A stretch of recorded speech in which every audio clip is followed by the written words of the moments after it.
technical, but really conversational kind of, we'll just get into it. But I would love more explanation on the difference between like a media or press trip versus what influencers do when they come into work with tourism boards. And it's more of like a campaign, or they don't really call it a press trip. They just call it like an influencer activation. Yeah. So I'd love that if we touched on that, but we can like a press trip versus a familiarization trip. Yes. Oh, are we live? We're live. Ask the question. Oh my God, I didn't know that. Usually you do the whole spiel at the beginning. It's 12. We were a little behind. Okay. Awesome. Well, Tamiko, you opened up with you're going on a press trip. You're going to Mexico. And it was Laredo, Texas? No, Mexico. Oh, it is Texas. Okay.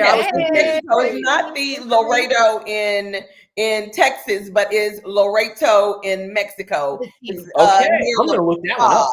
Okay. And okay, great. So we hear like press trips, but in the influencer world, they're not called that, at least not when you work with a travel destination. We usually call it an influencer activation or an influencer campaign. So I'd love to know if there's some like specific differences when you are working with them, but like a press trip compared to, something else. So you have a press trip, influencer campaign, or a fam trip, which is short for familiarization trip. Okay. They're essentially the same, except for the press trip. They are geared towards earned media, which means they're going to be featured in a travel and leisure. The destination or the brand wants to ensure that there will be earned media placement. I use them interchangeably. This isn't a press trip. It is a familiarization trip or a campaign trip, but I use all of the terms interchangeably. Okay. Yeah. Okay. Now, from the outside looking in, I feel like, and I've been lurking you since we met you and encountered you at TBEX in Puerto Rico. I've been lurking you. It feels like you are on a trip, familiarization trip, press trip, collab, every stinking week. Yeah. And so give me an idea, or give our public an idea of with like Laredo, Mexico, how did this trip come about? Did you pursue them or they pursue you? They pursued me about a month ago and said, we have a last minute press trip available. This is our budget. Is it within your budget? And I looked at their numbers. I looked at where I was at the end of the year. And I literally had just said 3 weeks before, I was like, I need one more press trip or one more fam trip for the end of the year to meet my goal for 2024. I had just said that to my husband. And then 2 weeks later, I get an email from the destination saying, hey, we would love for you to come. This is what our budget is. Are you available? And I was out here manifesting. I was going to say, okay, so are you a manifestor? Do you believe in putting things out in the universe? Oh, dream board. There it is. Okay. So for anybody watching, it works. You speak it into the universe. You don't know how it's going to show up. It's not your business how it's going to show up. It's not even your business. You don't. You just act as if it's already happening. It's already there. So you don't worry about the how. You trust and relax. You trust and relax. That is it. I don't even bother about it. I write them down every day. I know that it's going to happen. I literally had just said to my husband, I need one more to meet my financial goal for the year. And then I get an email out of nowhere saying, hey, this is our budget. Would you like to come? I was like, they started with their budget. They chased you down. Did they say how they found you? They didn't. No. And I didn't even ask. I probably should have, but I mean, at that point, it works. And you bring up a good point, though, but like being forthcoming about the budget, a lot of tourism boards, they have a budget. And so that conversation's really upfront. Yeah. It's not like this back and forth and negotiating, especially at the end of the year where they probably just have a budget left over. Yeah. So that's why they're like working with you to see if it actually does work for you. But there are some cases where fam trips, they just want to cover the travel costs and they don't have the budget to actually pay you. And that's why we've been seeing some shifts with travel bloggers going into the influencer side. At least this is what Jen Ruiz. Jen on Jet Plane. Yeah, Jen on Plane was really open about. She's like, I don't I sell like campaign, or we work with them as campaigns, because sometimes with the fam trips, they're not paying. They're just covering that is travel. true. I no longer take, unless it's somewhere that it is just so epic and that I just wanted to go. I Right. really try not to do unpaid fam trips any longer. Very rarely do I take an unpaid fam trip now. Oh yeah. And because unless it's just a destination that, again, it Right. is gotta Maybe be bucket like, list worthy. Yeah. yes, I was just really, really wanting to go anyway. But other than that, no. But you really have to think about, I think a lot of content creators, they don't know how to negotiate. That's Yes. first and foremost. They don't understand the skill of negotiation. And so they come out the gate, if a brand offers you $1,000, and then you don't really know, or you don't talk to anybody else in the industry, because there is not a standardized pricing structure within our industry. So how do you price yourself in an industry where there is not standardized pricing? Right. So you have to be open with people. People need to be open about their pricing, what that looks like. And a lot of influencers or content creators, they say they're getting paid, but they're probably not. So you can't ask them because they don't even know. Yes. Right. So you have to find your tribe of people to know where your starting point is. Yeah, that's why it's so important. Like your Forbes article, where you were transparent along with a couple other creators about what you were making on different partnerships, and I think that's where it starts. That's what's super important. And like you said, we have found that community is everything. If we're not talking to each other, then they will continue to set the standards without our voice involved. And so that's not the way we want it to go. We want to be transparent. So yeah, I'm 100% with even you. in that Forbes article, I was surprised because they made us provide contracts and invoices to That's prove right. that we made what we made. Yeah. And I had the lowest number. If we're looking at Instagram, which is what most brands look at, why I don't know, but they do. I only have 16,000 Instagram followers. Most of the other people that were in that article with me had triple or double the amount of followers that I had, but I made the most money. Okay. So that is something to look at too. It's not just necessarily about numbers and what your numbers are. It's, do you understand our ROI? Do you understand marketing terms? Do you speak their language? Are you a business person? And you're not just throwing, can I curse or no? You're not just throwing crap up against the wall, hoping that it sticks, saying, I would love to partner with you. Can you give me a free hotel room? But do you have ideas?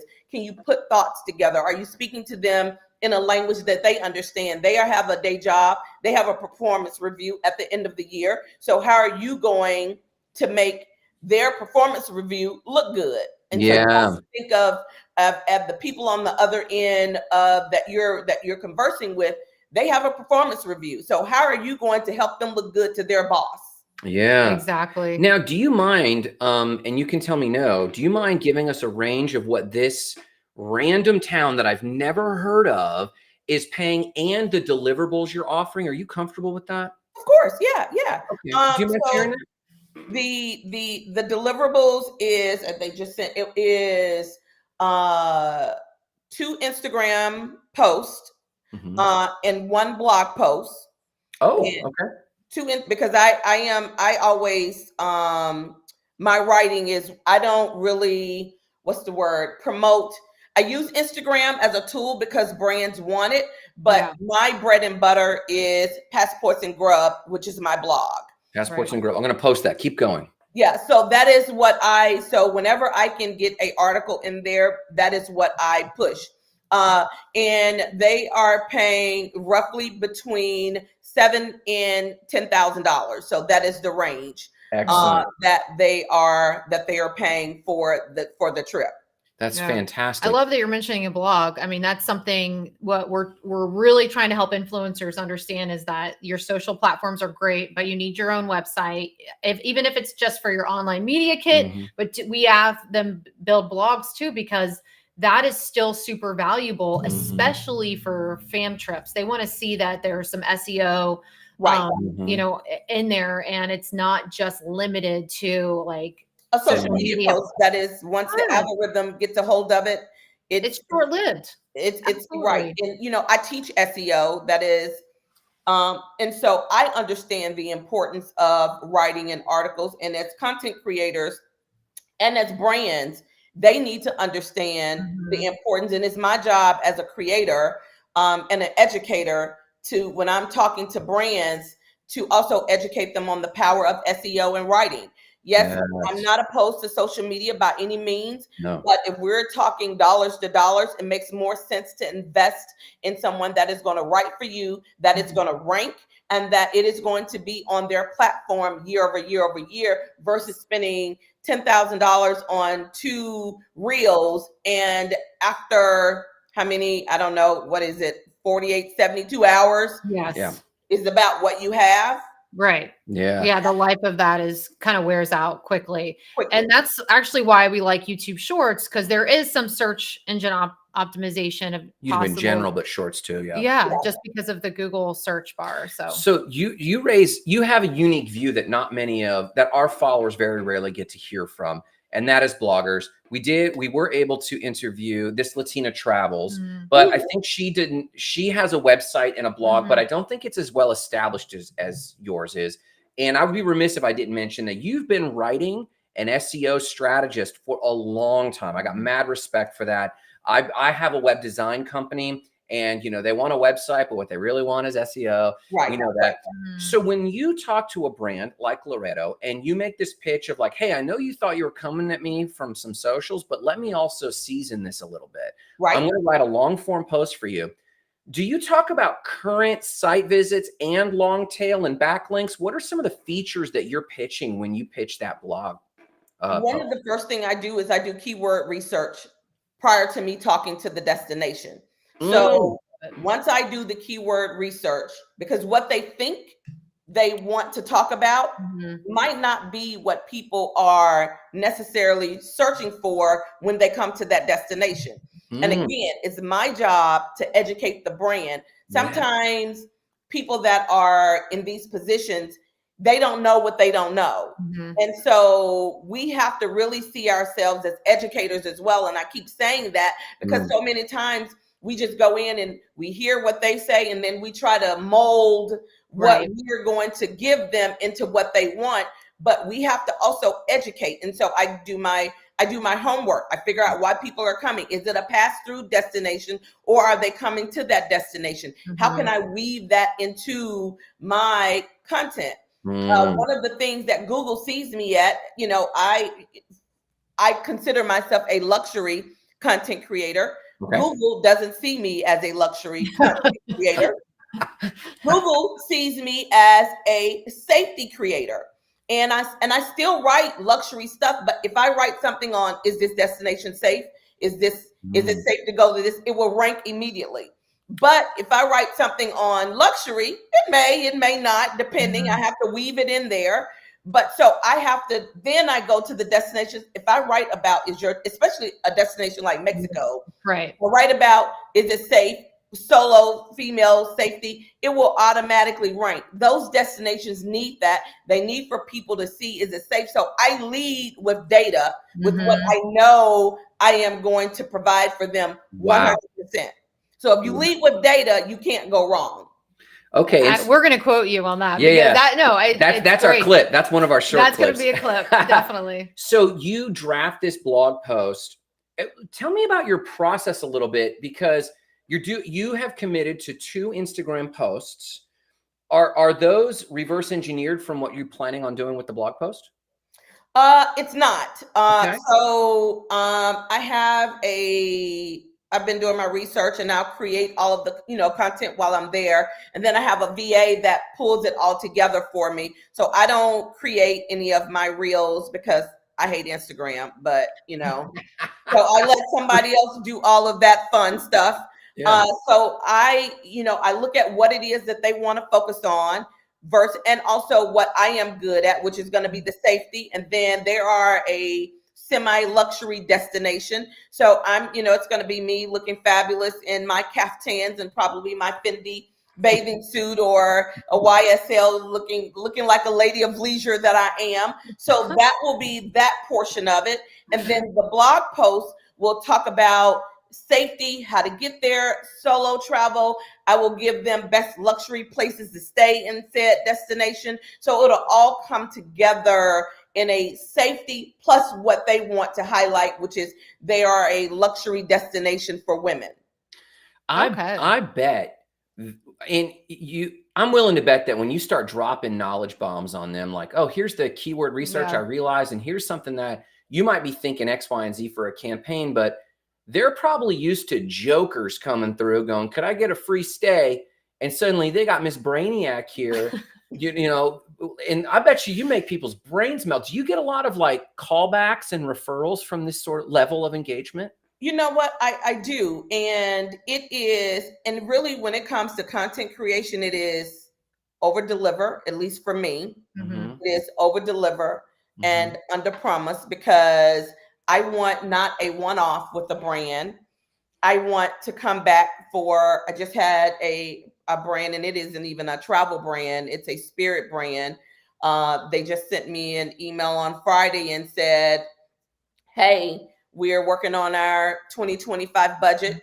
I wanted to let you know that you are included. Give me a few weeks to get it together. And after I did the campaign with them, it was just a one-off. I made sure that I over-delivered. I sent them additional images of what I had. And then I told them I would love to have a long-term partnership with you. One of my goals is to have a long-term partnership with the Spirit brand. I don't know if it's there yet, but they came to me Friday and said, hey, we're working on our 2025 budget, hold tight. So making sure that you're professional, making sure that you over deliver, making sure that you are a nice human. Yeah. But I mean, and the other thing I think is when they start to hear your quote, you know, now maybe they had their own budget already in place. As you said, they came to you with the budget, but I'm willing to bet they're used to people just trying to get in and skate out. You have what I would consider a premium price tag relative to most creators, especially for the superficial number of your Instagram size, right? And they look at that and think, well, you know, we're doing 7 to 10K, but when you start dropping your level of service, they're starting to see this whole comprehensive package. Do they verbalize that back to you? Like, oh my God, like, have you heard this outward confirmation, or do they just go along with what's going on? No, most of them are, I would probably say, in shell shock. They don't want to pay. I'm not going to sit here and pretend like they want to pay, because most brands want to get the most that they can with the least amount of money. And so it really is a negotiation of going back and forth. And sometimes what I will do is I will say, okay, you want this. This is how many hours it takes to complete this. I also have staff. It is not just me. And so once they see the detail that goes, the hours that goes into creating the content, then they sort of have a different take on it. I've never had a brand that just was like, I've only had one brand that said they get it, they understand, and they paid up front. I've only had one brand in my career to do that, and that was this year. And so, and it's a very small town. It isn't a very fancy brand. It's a very small town, but they get it. They get content creation, and they paid immediately. I was like, what in the wow? If only. Yeah, if only. No questions asked. What's your PayPal? Let me get you on that cash app. Literally, and that's what it was. I've only had that to happen once. Most of the time, you have to really like dig in, go back and forth. You have to help them understand, because they still don't see content creation as a viable ROI for their business. I just told a brand last week. She was like, well, we really, really want earned media. I said, how do you know what your ROI is on earned media? Right. Yes. They don't. It's like putting a billboard up. You it's only like get promised so many people, like so many cars are going to drive by, or so many people. We distribute this magazine to so many people, but there's no ROI, but they want so much connection of that from the creators. And it's like, you're getting content, which has like, if you repurpose the content, has years of ROI, right? And then you have the long tail of the SEO. It's just, It's incredible. That's a great question. But how do you handle that? Like when when you open that up, how do you navigate that conversation? She was like, yeah, she said, but, and it was a very, very nice destination in Europe. Mm-hmm. And she said, but we're just so used to earned media. I said, well, how do you know?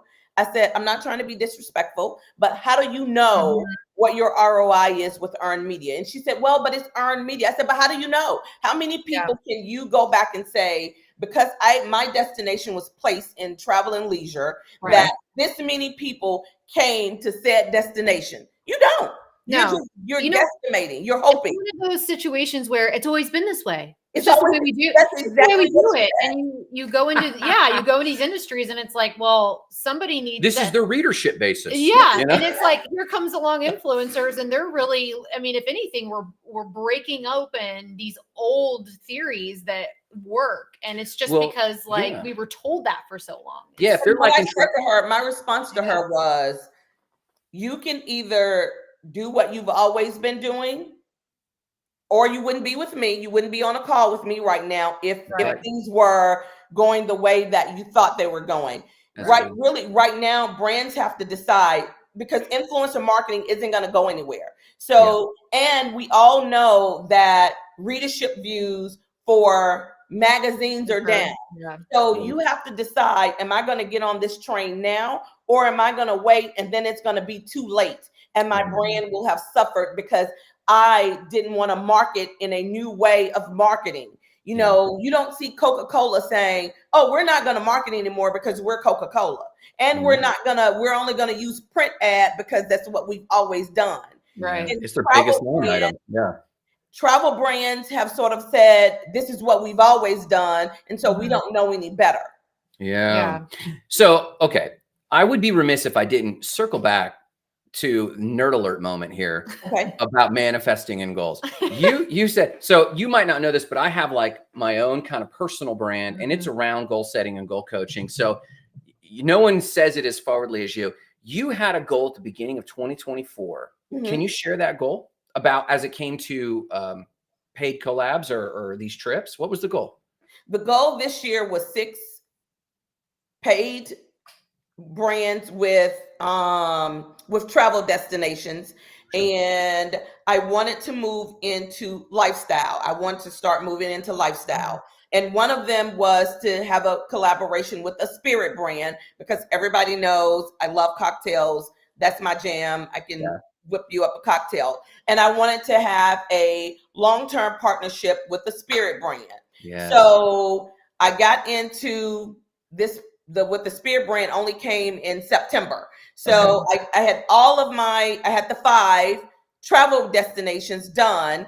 And then I just got the last one coming up now. And then the spirit brand was in September. So I'm working on my goals for 2025 right now. So my goal for 2025 is to have $10,000 a month,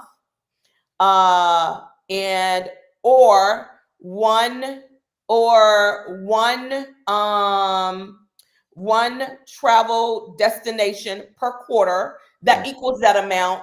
And I need to have 3 lifestyle brands I want to partner with. So I'm sowing this seed right now. A year from now, we're going to replay this clip. And we're going to hop on and we're going to go, yo, Tamika, how's it going? Yes. And so my question is, I need $120,000 in revenue for my brand for 2025. Is the goal, $120,000 in revenue. So right now I've got my goals out. I'm actually have it pulled up on a spreadsheet because that's what I was doing before our call. And then the tactics of what that will look like to reach those goals in 2025. And this is all on the, like, you have a full-time job from what when we had a conversation. So you have a full-time job. You're also a part of the TBEX leadership. You're also a part, what is the other? The SEO consultancy. Right. Yeah. And then also, what was the Black Travel Alliance? Yes. The Black Travel Alliance. So, I mean, have you always, I guess my question is your personal power is palpable. Thank you. Have you always been this way?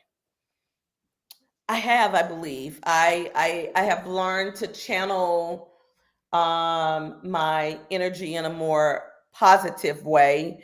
I've Mm. always been very forward spoken with how I feel, but I didn't know how to channel that in a way that it was receptive to other people. Because sometimes you can know what you want and you can know, but it doesn't come off in a way that is going to be receptive. So I've had to learn how to speak to people and still have my personality and my spirit on it, but have it in a way that people are more receptive to me. Was there a specific teaching or learning or lesson, a turning point for that for you when it really started to bear fruit? Actually, it was just this year. I don't know if I don't know if I can say this online, Please. but I did ayahuasca. Have you all ever heard of ayahuasca? We were just talking about that. Listen, today. yes. Okay. I adore you for saying that sentence. Yes, Please. Yes. because it's a conversation that comes up because we're like, For like the last year, we've been talking about this. Tapping into a higher power, a higher energy inside of us, or just releasing what we know is already in us, like you said, and then understanding how to have people be more receptive. Where was this? When was this? Where did you go? If you can share. I can. So actually it was here. I'm in Tennessee. One of my girlfriends hired a guide. Yep. And she came to my girlfriend's home. Wow. And it was 6 of us. Wow. And we all had our own rooms and all of that. But it was so let me tell you this story. So yes, we're all sitting there. We all had like 20 minutes with the guide before the session started, just what we wanted to come with. And I thought that my little brother passed away 10, 11 years ago. And I've heard people say that deceased people have come to them and they've gotten closure. So I thought that is what I was going to experience. And it's actually, when is it on my phone? You probably can't even see it. But when we got started, we were all sitting around in my girlfriend's home. The patio opens all the way up to the outside. Have you seen those homes where you have those doors so a big ass bird like flew like right and sat and perched itself on a chair. And it wasn't like a bird. It was like a crane, like a big bird. And we were like, oh my God, what's that? It was a hawk. Yeah. Oh gosh. Wow. And a hawk symbolism is shedding old, coming into the new. Wow. That's what the symbolism was. We were like, oh my gosh, like really? So we took it and it was I released my anger, I have this picture on my phone. It's a bear. Yes. And it's a little black girl with her head. Yes. And so she sent me this because I always say, don't poke the bear.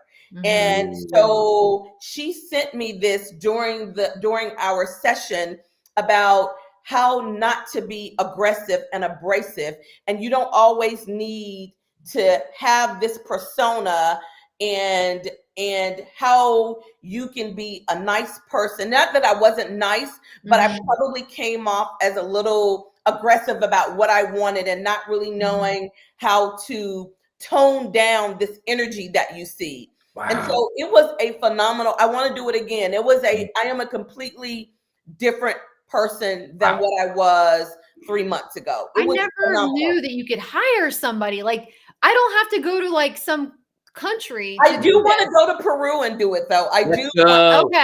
Well, that's I've got the a buddy next in trip. Colombia that, and I've been trying to do one in Colombia. Just the forests there. I think the setting would be phenomenal. The spiritual setting of Peru and Cusco. Like if we could go, and I had a phenomenal trip to Cusco a year ago, and I'd love to go back. So listen, experiences, and we know this, especially as travelers, as travel creators. Of course, we know experiences, but we are dying to start hosting more intentional experiences, and we might frame them as content creator retreats and stuff, but the truth is we want to talk about enriching yourself. It's pointless if you're not becoming enriched for real. You know? It's surface level travel to say you went somewhere, but what are you really doing to become a better person? And sometimes content creators get bad raps because, you know, they just do. They're figuring content things creators out. Yeah. misbehaving. And so if you want brands to work with you, if you want people when you leave out of a room to speak your name and to say, oh my God, she was such a pleasure to work with. Yes. You have to be a pleasure to work with. Yes. Yes. Yeah, that doesn't just happen, right? Like you got That doesn't happen. You have to be a pleasure to work with. If you want your names called in rooms, if you want people to, the tourism board said from Laredo, he did. He said someone had given him my name. I had just another one this week. I couldn't go. It was for Puerto Rico. It was a PR firm. She reached out to me and they needed this done by December 31st, the trip and the deliverables. I couldn't do it. But she said someone had given her my name, and I passed it on to someone else that I knew. You have to be, it's so easy to be kind to people. Yes. Tamiko, I have a feeling that we could talk for literally all day and nerd out just to vibe together in all honesty. Yeah. I love it. But for the sake of time, what's the best way for people to connect to you? Passports and Grub or your personal handle? Where do you want people visiting you? Find me on Instagram at tamiko.harvey. Boom. At TikTok at tamiko.harvey. I'm new to the TikTok game. I have gone viral 5 times this week on TikTok. I saw you posting about that. You're like, this would never happen on Instagram. Never. A million views on some of these are probably at 1 million now. Yeah. One of them was 2 million. One of them was 1 million. One of them was 750,000. I just started like posting last week on TikTok, and it has like been so crazy. And so, but yeah, and my blog is passportsandgrub.com, and my SEO business is tamikoharvey.com. I work with brands and destinations on SEO. And so, yeah, if you need to hire me, I'm here. I need to make this $120,000 in revenue on next year. So, hey, yeah. And you know what's funny, just attesting to this, and I'll let everyone go to respect your time because you're packing. When you have the level of energy, you have that personal power, and we're working on this. We're talking about this all the time to each other right now. When you're operating at that, and then you just drop a goal, people just want to be a part of that goal. And like you're sitting here going, I got to hit that 120. I'm like, how can I help? I know. Isn't that funny? Let's go. Let's go. We need to call. Because I want that too. I want that blessing. I want that goal. I want that vibe as well. So, but you know what? That comes from not having a scarcity mindset. Too many people think that they don't have a scarcity mindset, but they do. Because if you're walking around not wanting to bless other people, not wanting to provide opportunities when opportunities come your way that you can't get, and if the first thing out of your mind is not who else I can give this to, you're operating out of scarcity, and you can't be blessed. You can't have abundance. You can't live the life that you want to live if you're operating out of fear. Absolutely. Yeah. Well, listen, stick around real quick. We're going to close, but just give us 2 quick seconds. We'll be right back with you. Everyone, that was the empowered, nutty good Tamiko Harvey. There's her contact information. Please follow her. I'm telling you, this is my new favorite creator. Well, I feel like the universe is speaking to us because we had this conversation. And it's the exact conversation I feel like we needed as we come out of, the holiday break, and we're like, everything about our goals. And it's just such a great conversation to have. So encouraging. And I love beyond her spirit. Yeah.